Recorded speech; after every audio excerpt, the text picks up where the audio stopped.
Muy buenas noches, estimado auditorio, nuevamente en nuestro programa de Tu Espacio que transmitimos todos los lunes de 8 a 9 de la noche. Agradecemos mucho que nos hayan sintonizado. Saúl, muy buenas noches, ¿cómo estamos? Héctor, amigos del auditorio, como siempre, muy buenas noches y gracias por estar con nosotros. Oye, una tarde además con mucha lluvia aquí en la Ciudad de México. Además, y se supone que no iba a llover el día de hoy, pero bueno, pues creo que les falló nuevamente. Me recuerda a ¿te acuerdas de Juan Carlos Iracheta? Iracheta, que no le atinaba. Sí, seguramente para nuestros amigos más jóvenes, los millennials, seguramente no lo van a ubicar. Guillermo Ochoa tenía un programa hace muchos años y dentro de su espacio había alguna persona, Juan Carlos Iracheta, quien siempre decía o hablaba del clima. Exacto. Pero además era muy exacto, cuando decía que había que salir con paraguas, seguramente porque iba a haber lluvia, bueno, ese día había calor. Exacto. Y cuando decía también, por el otro lado, que había que salir con ombliguera, bueno, había que hacer lo contrario porque ese día seguro llovía. Entonces se volvió famoso por eso. Así es, porque no latinaba. Nunca latinaba nada. Y bueno, pues en este caso, bueno, pues nosotros no damos el clima, pero sí, sí les avisamos que salgan con paraguas el día de hoy todavía, porque está medio nublador. Entonces, no, sí lo vamos a atinar, ¿eh? Sí, hoy. Segurísimo. Hoy 8 de mayo del 2017. 8 de mayo a las 8:05 de la noche. Te aseguro que estaba lloviendo en la Ciudad de México. En algunas partes. Claro. Aquí ya dejó de llover, ¿no? Sí, nosotros estamos al sur de la Ciudad de México, entonces aquí ya está tranquilo. Ya está más tranquilo. Y bueno, nuestro compañero Federico Sobrino viene retrasado y ha de ser por eso, ¿no? Seguramente. Segurísimo viene ahí retrasado en el tráfico, por la lluvia. Seguro que lo va a comentar. No. Y bueno, auditorio, el día de hoy vamos a tocar dos temas importantes, dos notas. ¿Sí? Uno acerca de los repatriados de Estados Unidos que incrementan la oportunidad de venta en casa en el Estado de México, y el otro se rinde homenaje post-mortem a Jesús Silva Gerso. Y bueno, y tenemos como invitados especiales a Saulo Rosales, director de ASFIN, ¿sí? Quien viene a platicarnos acerca de los planes de inversión y retiro para asesores inmobiliarios en particular. Es para todo público, pero bueno, en particular sí, para todos nuestros colegas que nos están viendo, sí es de interés este tema para que puedan hacer su propio plan de retiro, ¿no? Que bueno, ese tema ya, que por cierto vamos a comentar en un momento más. En Infonavit acaban de dar cifras interesantes sobre el tema de pensionados. Hay datos que vale la pena comentar. Así es. Y bueno, también tenemos a Hugo Palancares, especialista en franquicias. También nos viene a platicar un poco de cómo convertir tu negocio en franquicia y tendencias en el mercado. Entonces, creo que es muy interesante estos dos temas que tenemos con nuestros invitados especiales. Y bueno, pues vamos a dar inicio, mi estimado Saúl, con nuestros repatriados de Estados Unidos. Así es, bueno, hubo un foro en Ecatepec, Estado de México. Hay que recordar que la Asociación Mexicana de Profesionales Inmobiliarios tiene secciones en diferentes puntos del país, y uno de ellos es la parte noroeste del Estado de México, que tiene que ver con el Nezahualcóyotl, con Ecatepec. Y bueno, tuvieron ahí una reunión interesante. Y entre otras cosas, su dirigente así es, el presidente de AMPI en esta parte del Valle de México. Del noreste, ¿no? Que le llaman.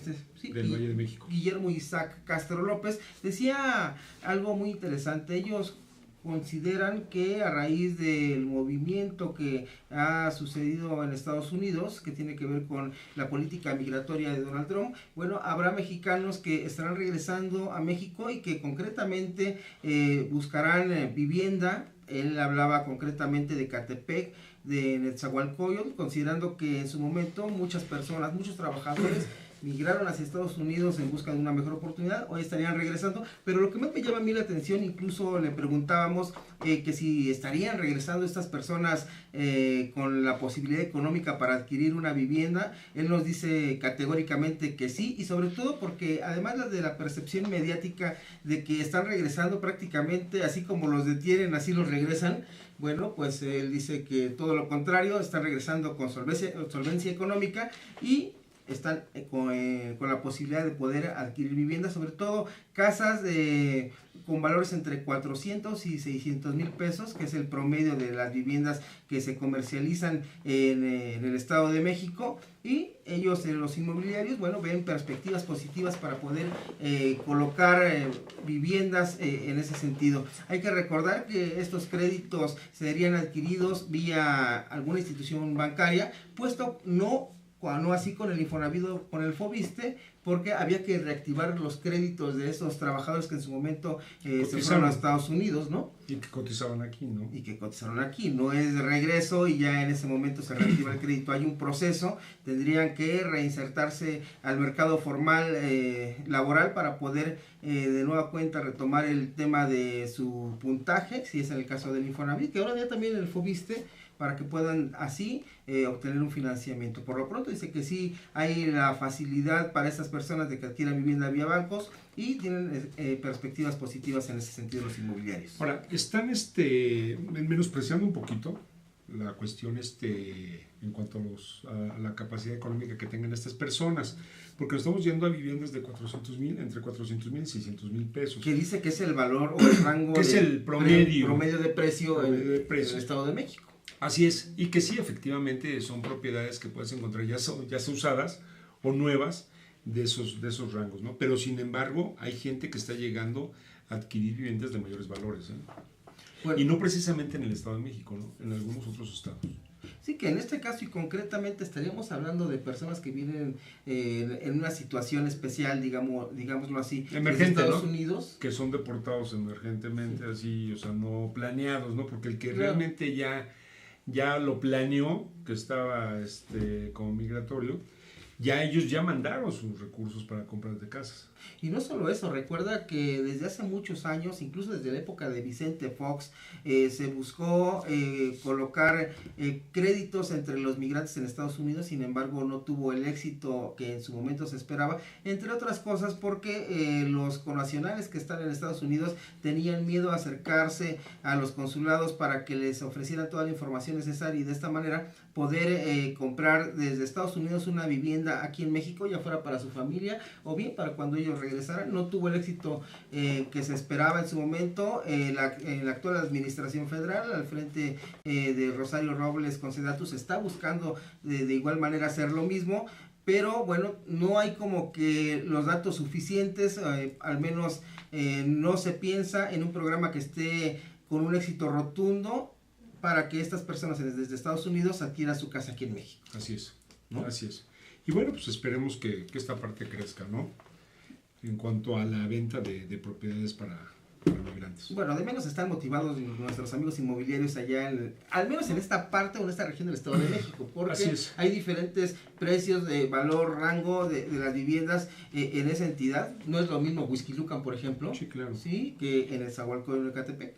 Así es. No, estas viviendas es exactamente el promedio que se da en esa zona. Interés social y medio. Y yéndote un poquito más también allá hacia Chalco, puedes encontrar algo. Estamos considerando el Estado de México, bueno, pues también todo lo que es Tecámac, Ojo de Agua, Zumpango, que hay muchísima casa, muchísima vivienda abandonada. Mucha casa abandonada. Muchísimo, muchísimo. Y que eso recordemos que hubo en su momento cuando se iba a hacer Ciudad Zumpango. Bueno, incluso hasta les llegaron a llamar Zumpanjeo. Zumpanjeo, efectivamente, ¿no? Pero no solo eso, ¿tú recuerdas incluso la ciudad del Bicentenario? Que se habló en su momento de potenciar la creación o el desarrollo de ciudades, entre otras localidades en Tecámac, en Huehuetoca, ¿dónde más? ¿Tú recuerdas? Eran 6, eran 6 las localidades, 6 los municipios. Y que Almoloya de Juárez, también Zumpango. Estaba Zumpango, Huehuetoca, Almoloya. Bueno, no se estaba Huehuetoca también. No estaba Tlacomulco también por allá. O es la parte de Almoloya, algo así andaba por allá. Algo así. Eran 6 municipios donde se buscaba promover el desarrollo de esta ciudad bicentenario, que al final no sucedió nada. Y bueno, hoy se está buscando de que de alguna manera se retome todo esto. Hace unos días incluso hubo una reunión entre Canadevi y Valle de México, que es la Cámara Nacional de la Industria de Desarrollo y Promoción de Vivienda Valle de México, que dirige Lidia Álvarez, y sostuvieron una reunión con Josefina Vázquez Mota, donde expusieron los desarrolladores las inquietudes para poder detonar de nueva cuenta en el Estado de México estos desarrollos que en su momento obedecieron al proyecto Bicentenario. Y la idea ahora de los desarrolladores de vivienda es que se reúnan con los otros candidatos para poder exponer, al margen de quien gane, las necesidades que tienen en la industria de la vivienda para poder generar o detonar de nueva cuenta este sector en la entidad mexiquense. Entonces, bueno, ahí tenemos a los amigos inmobiliarios por un lado, por el otro lado, confiando en que habrá buenas expectativas en materia habitacional con los repatriados, y por el otro lado los empresarios de la Canadevi Valle de México, que esperan, independientemente de quién gane las elecciones en el Estado de México, poder detonar de nueva cuenta esta industria ahí en esa entidad. Así es. Así es. Y bueno, pues pasamos a la siguiente nota, mi estimado, donde hablamos... Hagamos algo. ¿Qué te parece si la comentamos después de un corte? Porque además también tenemos entrevistados. Ok, perfecto. Lo comentamos antes de continuar con lo siguiente, ¿no? Sí, vamos a un corte y regresamos. Gracias.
Conferencista internacional, experto en temas empresariales, experiencia de 18 años en empresas multinacionales, entrena ejecutivos vendedores y empleados de 62 empresas multinacionales.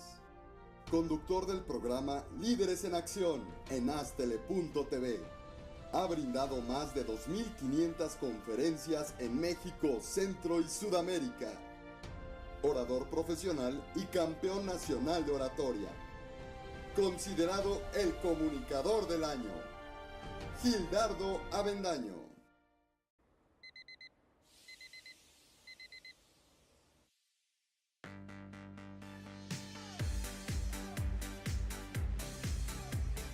Cuando la vida te pone a sudar, hidrata la vida. Electrolit, científicamente hidratante.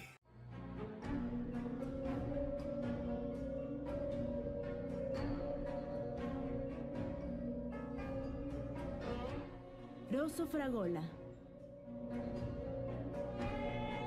Arte en fresa que seduce tus sentidos.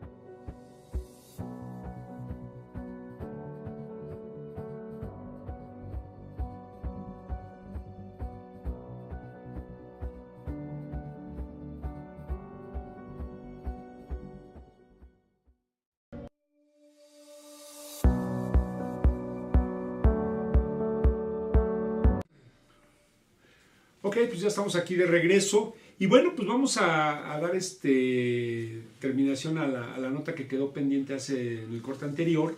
Y bueno, antes de dar terminación a esa nota, sí quisiera presentar a Hugo Palancares. Hugo, muy buenas noches, muy bien, muchas gracias por la invitación. No. Saúl, Federico, Bienvenido. Hugo, gracias. Gracias Y por mi estar estimado aquí. Federico, buenas noches. Buenas noches. Qué bueno que llegaste a tiempo. Desde su casa. Gracias. Oye, pero además, mira, provocó que todo un cambio de Sí, escenografía. no. Exacto, sí, yo me sentía aquí con los colores de partidos políticos, entonces por eso vinimos de otro color. Muy Bueno, tu verde turquesa, ¿qué representa? Todavía no sé, pero luego te digo. Pues muy bien, entonces, pues mi estimado Saúl, nos hemos quedado pendientes con la nota rápido para cerrar este tema. Así es. Oye, hace unos días en el Infonavit que dirige David Penchina realizaron un homenaje póstumo a Jesús Silva Gerso Flores, quien como todos saben fue el primer director de esa institución. Sí, el primer director y fundador, por supuesto, de esa institución. Y estuvieron ahí incluso algunos exdirectores dentro de este homenaje. Ahí estaba Alejandro Murat, por ejemplo, quien hoy es gobernador del estado de Oaxaca. Había directivos, encabezó la ceremonia Rosario Robles, titular de la SEDATU. Estaba también Jorge Wolper, director de la Comisión Nacional de Vivienda. Y entre otras cosas, además de las anécdotas que se dieron ese día, pues se realizó la Asamblea General de ese instituto, donde hubo cifras interesantes por parte de la institución, entre ellas, bueno, que se ha devuelto a los pensionados 17.783 millones de pesos, a los pensionados. Esa es una cifra desde mi punto de vista muy interesante, la que se dio en esta asamblea. Y entre otros también, bueno, en esta asamblea 114 se habló de que en la actual administración federal se han ofrecido 2.1 millones de reestructuras de crédito, más de 2 millones de prórrogas por pérdida de empleo y casi 900,000 apoyos por el Fondo de Protección de Pagos o Seguro de Desempleo. Esto también, desde mi punto de vista, creo que obedece a una política social para poder lograr que las personas mantengan su casa al margen de los, pues en este caso, que se les quite la casa. No es el objetivo del instituto. Hay una cobranza social que creo que está dando resultados y bueno, el programa de reestructura al final de cuentas está dando estos números. También se han firmado 77,000 convenios de mediación, evitando así y que más personas puedan seguir con problemas con sus créditos hipotecarios. Así es, yo te diría, les digo, si me permiten, siempre se ha discutido ¿qué es primero el Infonavit? ¿Es una institución financiera o es una institución social? Bueno, obviamente, y como bien lo decían en días pasados el director, es una institución financiera con fines sociales.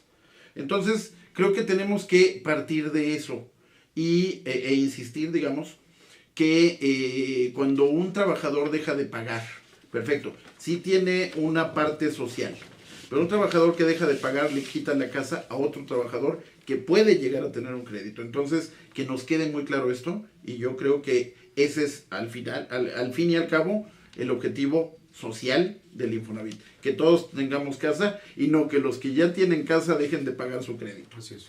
Pero que además tiene que ver con términos. Tú recordarás que en la época de Víctor Manuel Borrás, al frente de ese instituto, se hablaba de el banco hipotecario más grande, uno de los más grandes del mundo, ¿no? Claro. Y en alguna ocasión, y perdón ya para darle la palabra a Hugo, en alguna ocasión yo discutía en aquel entonces, en donde durante 2 sexenios se lograron 10 millones de créditos contra, durante 28 años, 2 millones de créditos. Yo les decía, bueno, si el Infonavit perdió su objetivo social, que lo pierda, 10 millones contra 2 millones, pues claro, que lo pierda. Así es. Claro. Bueno, por lo pronto David Penchina dijo que el instituto incrementó la recaudación de aportaciones e hizo eficiente la devolución del saldo de las cuentas de vivienda a pensionados de la institución del sistema de apartado A del 123 constitucional. Y por último, bueno, pues remató que en los últimos 12 meses recaudó más de 215.300 millones de pesos por flujo de efectivo y 8.357 por cobranza fiscal. Ahí están los números que dieron en esta asamblea del Infonavit, como bien en un momento les dije, donde se rindió homenaje a Jesús Silva Herzog Flores, y que entre otras cosas, bueno, si me permiten, muy rápido antes de pasar con nuestro entrevistado, recuerdo en alguna ocasión que dio una conferencia precisamente en el instituto, donde además presentó un libro acerca del Infonavit, y decía Jesús Silva que siendo el director, le preguntaron que cómo se decía, si Infonavit o Infonavit. Dice, yo me quedé pensando y lo único que atiné en responder, dijo el director fundador, bueno, depende del problema del crédito, si el problema es grave o si el problema es agudo. Entonces es Infonavit o Infonavit. Es buena anécdota. Es una muy buena anécdota. Y además un gran hombre, ¿eh? Sí, además muy seductora Sí. con su voz, porque podrá cualquier persona tener una voz seductora, pero si esto lo mezclas con el conocimiento y la buena oración que tenía, bueno, era un hombre extraordinario en ese sentido, atrapaba cuando tú lo escuchabas. Así es. ¿No? Ajá. Muy bien. Ahí está. Pues bueno, pues ya llegamos al fin de la nota. ¿Ya? Espera. Y bueno, pues ahora sí ya tenemos Y de la Hugo entrevista, para- gracias, que La vine. entrevista, muchísimas Gracias, gracias, Hugo. Hugo. Gracias, Gracias. Nos vemos en la próxima emisión. Y bueno, pues tenemos a Hugo Palancares, quien es especialista en franquicias. Hugo, pues nuevamente bienvenido. Héctor, muchas gracias por la invitación. Nuevamente, Saúl. Hugo, Federico. bienvenido. Gracias. Y bueno, pues Hugo, platícanos un poquito acerca de esto de las franquicias. Mira, yo creo que es un tema ahorita que están hablando inclusive de patrimonios. Así Yo creo que lo mejor que tú puedes hacer es poner a trabajar tu dinero, ¿no? Muchas veces piensas que tenerlo en un banco es más seguro. Bueno, pues si quieres tener un 1% cada 3 meses, una cosa por el estilo, si bien te va, Así es. ¿no? En cambio, hacer un patrimonio, ponerlo a trabajar, hacer que crezca, yo creo que es lo mejor que puedes hacer. Hay muchas ganas de emprender en este país y las franquicias son definitivamente el modelo más exitoso de negocios del mundo, no nada más en México. Y déjenme platicarles unas cifras. Hay en México 1.300 marcas de franquicias en el mercado, ¿no? 1.300. 1.300. ¿Son marcas mexicanas? De todo, De extranjeras, de todas las partes del mundo. El 85% de las marcas son nacionales, el 15% son extranjeras. Hace 28 años era todo lo contrario, el 85% eran extranjeras y el 15% nacionales. Ahora las franquicias mexicanas ya se exportan a otros países. En Sudamérica y en Centroamérica nos ven como nosotros vemos a Estados Unidos en algunos negocios. Nos ven con mucho respeto. Para arriba. Sí, claro. ¿No? Y digo con respeto, Sí, claro, con claro, respeto. claro. Las marcas mexicanas son muy apreciadas, ¿no? En Estados Unidos. ¿Pepitoño? Pepe, sí, Pepe Pepe y Bueno, fue Tono. una campaña muy Pepe y exitosa. Tono. Sí, no, pues esa fue una Sí, campaña sí, muy claro. exitosa, Y ¿no? después sacaron una de mujeres, ¿no? Maritere o algo así. Algo ¿no? así. María y Tere, ¿no? Algo así. Algo así, Sí. sí. Pero Amigos, bueno, si alguno nos puede corregir, amigos del auditorio, pueden mandarnos un Twitter en este momento. Sí. Entonces el mercado de las franquicias en México ha crecido enormemente. Se estima que entre el 3 y 4% del Producto Interno Bruto lo generan las franquicias. Cada hora en México se pone un nuevo punto de venta de una franquicia. Es decir, nace un nuevo negocio de franquicias en cada hora en México. Estamos hablando de que generan entre aproximadamente 900,000 empleos directos, ¿no? Y estamos hablando más o menos de 80,000 puntos de venta en toda la República Mexicana, vaya. ¿no? Oye, Hugo, y a ver, dime, ¿cuál es la franquicia más socorrida o la que más se voltea a ver por parte de los mexicanos? Esa es de las preguntas de cajón, ¿no? Así de decir, oye, ¿cuál franquicia ¿A pongo, dónde- no? a dónde invierto? Esa todo el mundo, a la gente de la Asociación Mexicana de Franquicias, esa es como que la pregunta clave de, oye, ¿cuál me recomiendas, no? Tengo unos centavos. Exacto, ¿no? Que eso también es importante definir, o sea, para ti, ¿qué son unos centavos, no? O sea, puede ser un monto que vaya entre 500,000 pesos a 1,000,000 de pesos, que ese es el 40% más o menos de lo que te puede costar una franquicia en promedio.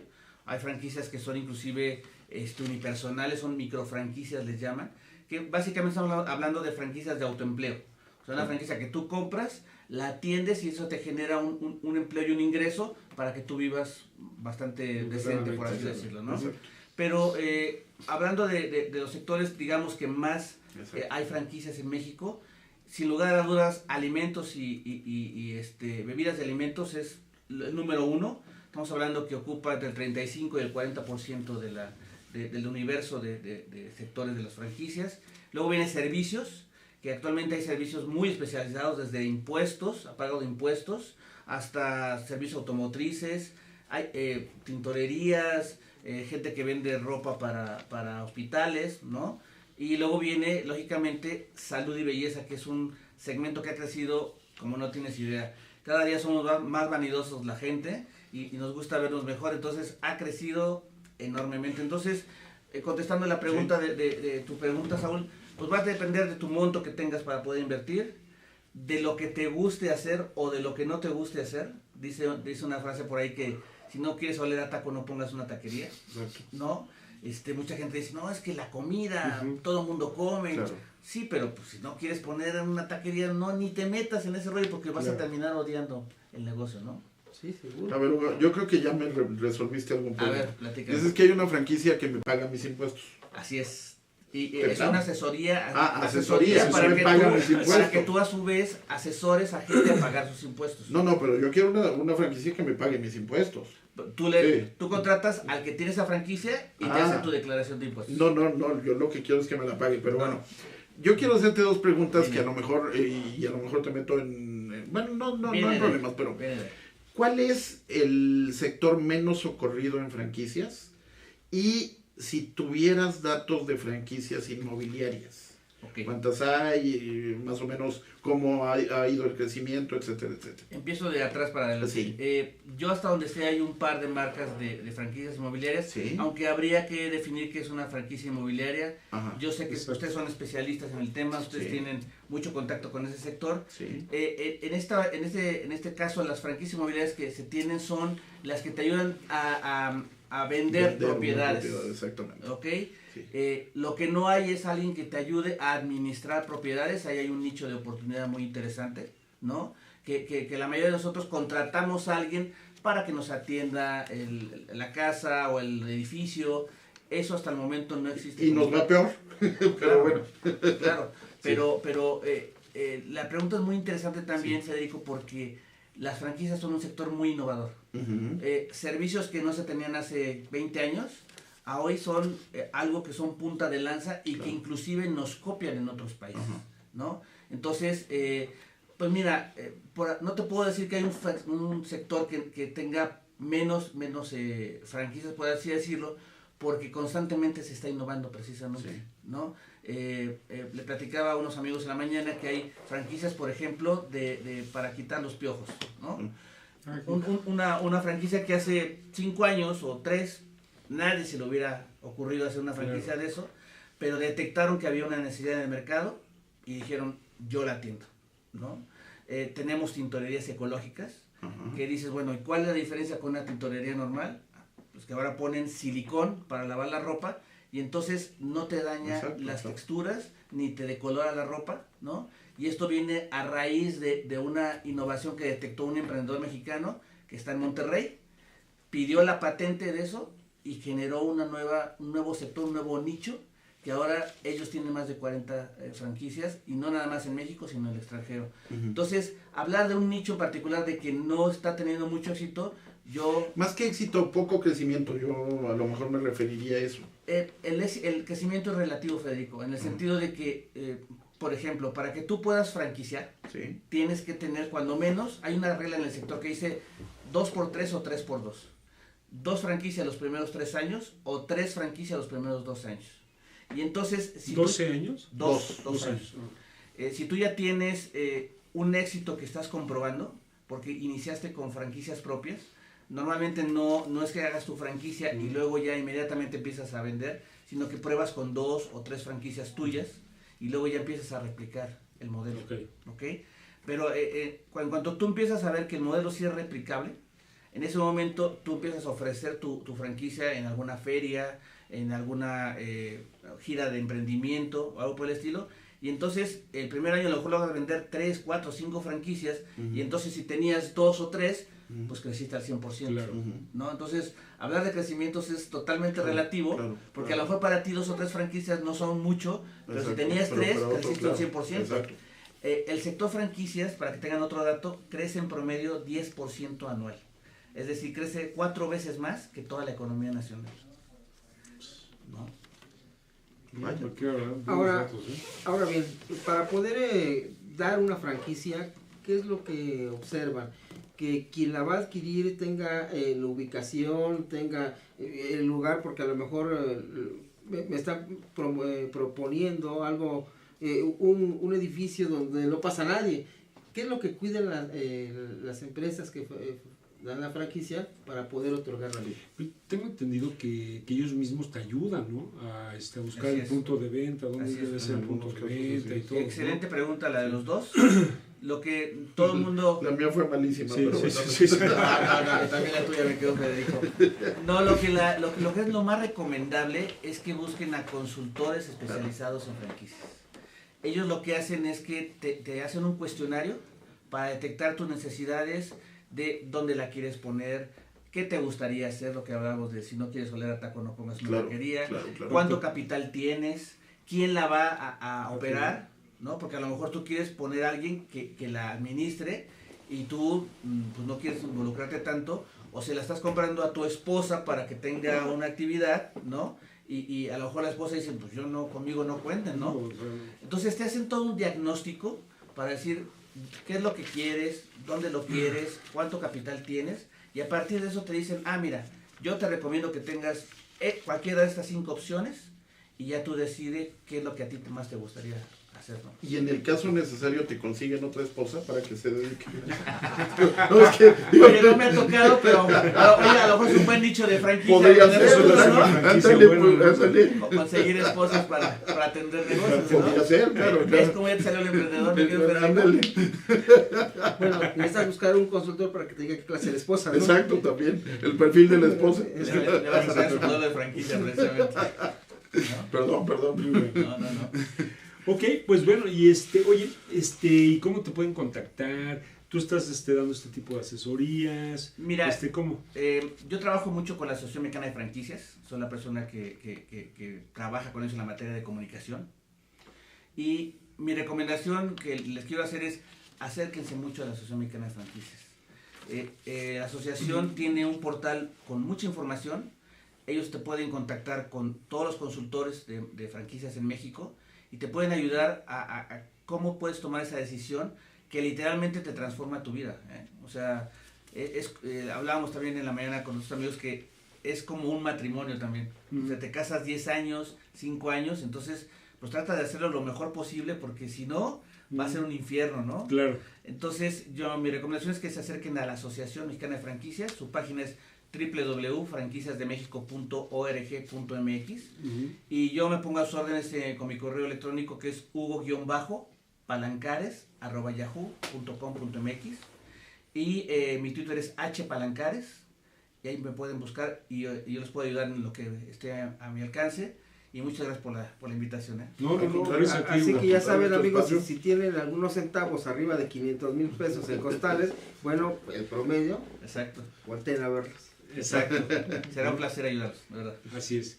Pues muchísimas gracias, Hugo. Gracias te a agradecemos ustedes, muchísimo tu Y felicidades participación. por el programa. No, Gracias. te agradecemos muchísimo. Gracias. Gracias. Gracias a ustedes. Bueno, estimado auditorio, vamos a un corte y regresamos con ustedes. Gracias.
conferencista internacional, experto en temas empresariales, experiencia de 18 años en empresas multinacionales, entre ejecutivos vendedores y empleados de 62 empresas multinacionales. Conductor del programa Líderes en Acción en Astele.tv. Ha brindado más de 2.500 conferencias en México, Centro y Sudamérica.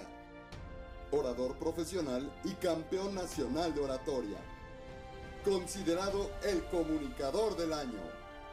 Gildardo Avendaño.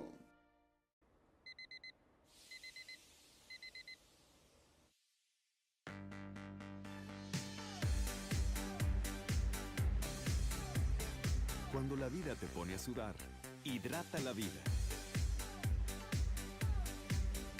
Electrolit, científicamente hidratante.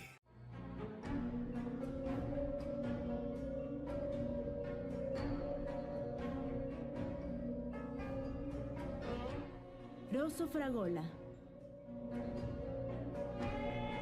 Arte en fresa que seduce tus sentidos.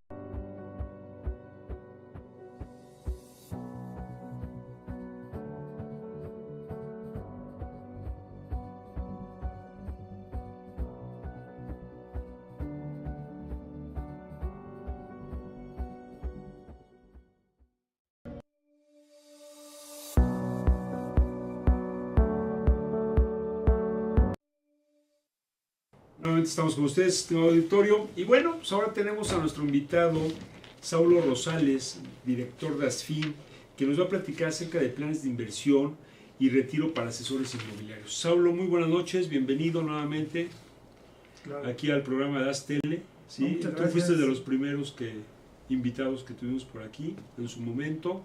Y bueno, pues nos da mucho gusto volverte a tener por aquí. Padrinos.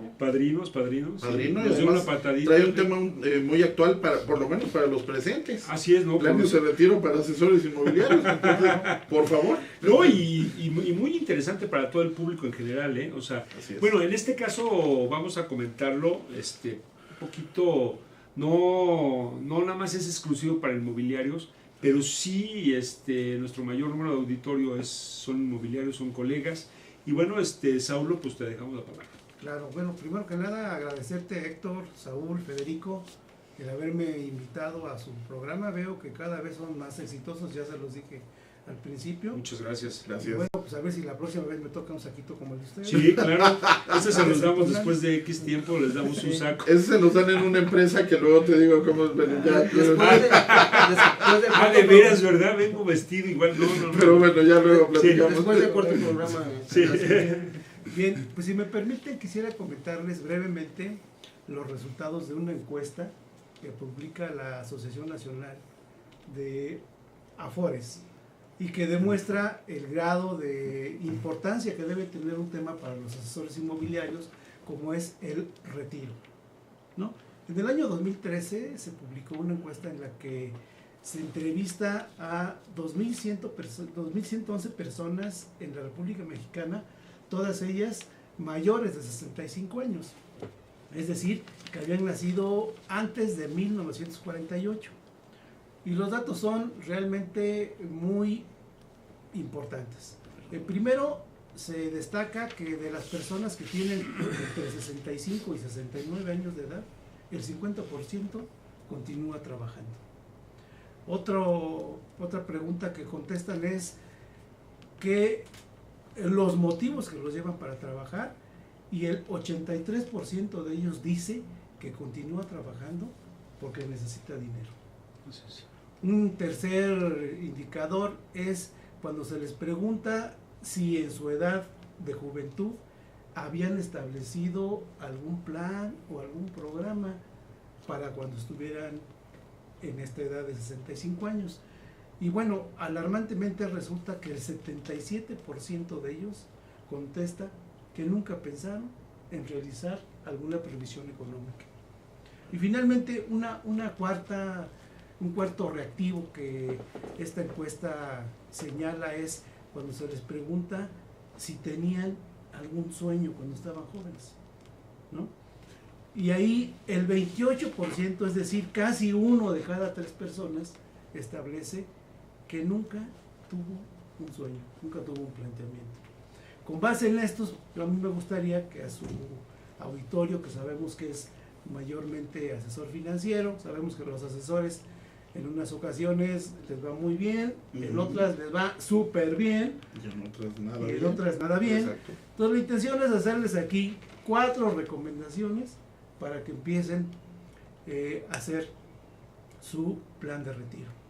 El invitado anterior comentó acerca de las franquicias inmobiliarias. Vemos que cada vez los jóvenes se están incorporando al ramo inmobiliario, a ser asesores inmobiliarios. Yo creo que es muy conveniente que con estas cifras se empiecen a plantear la necesidad de establecer un plan de retiro, ¿no? Entonces, lo primero que yo señalaría es que todos, desde luego las personas que están empezando su actividad inmobiliaria o su actividad laboral, pues deben saber que ya no van a tener una jubilación conforme o como la tuvieron anteriormente las personas que estaban en el régimen del año 1973. Entonces, la primera recomendación es, primero, que establezcan un plan, que establezcan una meta, un objetivo. Acordémonos que lo que dice Alicia en El País de las Maravillas, cuando se encuentra al conejo en un camino que se bifurca y le dice, conejo, ¿cuál camino debo tomar? ¿No? Acordémonos que el conejo le dice, pues dinos a dónde quieres ir. Exacto. ¿No? Y le dice a Alicia, pues realmente no me interesa dónde ir. Y le dice el conejo, pues si no sabes a dónde ir, pues toma cualquier camino. Y así la recomendación primera es, si no tienen un plan, si no tienen una meta, pues pueden hacer lo que quieran con su dinero, ¿no? Claro. Pues al cabo, que no tienen. Entonces, repitiendo, primera meta o primer recomendación, que establezcan una meta, un plan, un programa. Yo diría incluso más allá y les diría que tengan un sueño. Así es.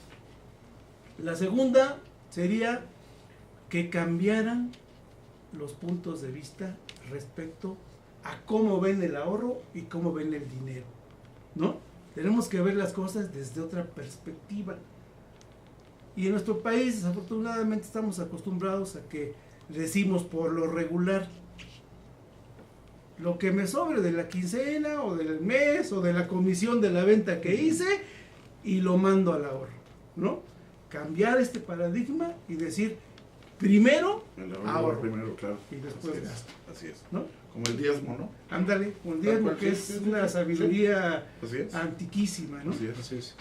Tercero, la tercera recomendación sería que tuvieran un compromiso. Si no tienen un compromiso con el plan, Bueno. sería muy, muy, muy complicado que lo llevaran a cabo, ¿no? Y finalmente la cuarta sería que lograran encontrar una proporción adecuada que les permita realizar 3 cosas. La primera es que con sus ingresos, con su salario, con su comisión, lograran primero establecer lo que sí o sí deben cubrir. Decían los abuelos, decían los antiguos, casa, vestido y sustento. Es lo primero. Y la casa es lo primero. Que vendan casas, ¿no? Y que cobren buena comisión. O sea, que no se les vayan sin Casa con S o con Z. Lo segundo es que también es necesario que se den una serie de gustos, una serie de regalos que son necesarios para que ellos mismos, para que las personas se motiven y continúen trabajando, Así es. ¿no? Y una fracción que algunos establecen como el 10%, que ya dijo Federico, ¿no? Esa parte que no les va a impedir llevar a cabo sus gastos necesarios e indispensables, que tampoco les va a impedir darse algunos gustos, que fuera de eso eso lo destinan al ahorro. Si logran esa proporción, seguramente van a cumplir su meta, van a cumplir cualquier plan. Así es. Saulo, ¿dónde te podemos localizar? ¿Dónde te puede localizar nuestro auditorio para poder recibir una asesoría más personalizada? Claro, con mucho gusto. Tengo una página, se llama saulorosales.com, y también les dejo mi número celular 044 55 39 55 48 65, y con gusto los atiendo. Pues Saulo. Ok. Pues Saulo, muchísimas gracias. De veras, una información muy importante. La verdad es que hay que tomarla en cuenta. Ya como dijo Federico, nosotros primero. Claro. Oye, yo nada más me quedo con una pregunta. Tú decías que un porcentaje importante decía que después de los 65 años seguía necesitando dinero. Coincide con los casados, ¿verdad? Bueno, Nada más era, digo yo, Sería contación más sí. bien, ¿no?